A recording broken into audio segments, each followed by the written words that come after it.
I don't think that anyone is installing hydronic baseboard in new construction anymore.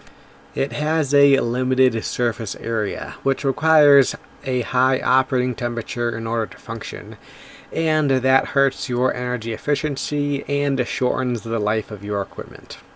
Hydronic heating has generally been losing popularity, but there are a variety of new in-floor or hydronic blower options that allow for higher functional surface areas, lower operating temperatures, and for hydronic cooling as well as heating.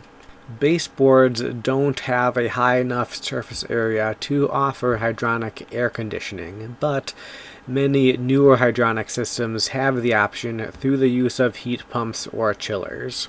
The technology has existed for a while, but baseboards were always just a little bit cheaper to install. All that being said, there are still a bunch of hydronic baseboards in use all across North America, and some of the installers have gotten pretty creative. There are a bunch of weird tricks that you have to know in order to work on them.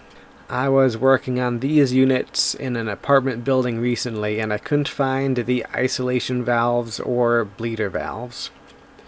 Turns out that they're in the hallway or staircase outside the units. The 100 IQ installers put the forward isolation valves and drains in the boiler room, but putting them in a hallway is a solid 90 IQ move. Putting them under someone's dildo pile is a 90 IQ move. In the same building, I had a top floor vacant that wasn't getting hot pipes or any heating water at all. I spent 2 hours playing with valves until I figured out that the water was low. I thought I had the system a little overpressure, but it turns out the gauge's pressure reading was artificially boosted by about 20 psi because it was located directly above the pump.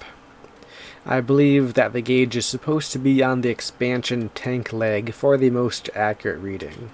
Anyway, I'm glad we've moved on from this crap because the installs were always done by the cheapest and most creative bidder, and most of the new systems don't rust as much and don't have as much room for creativity.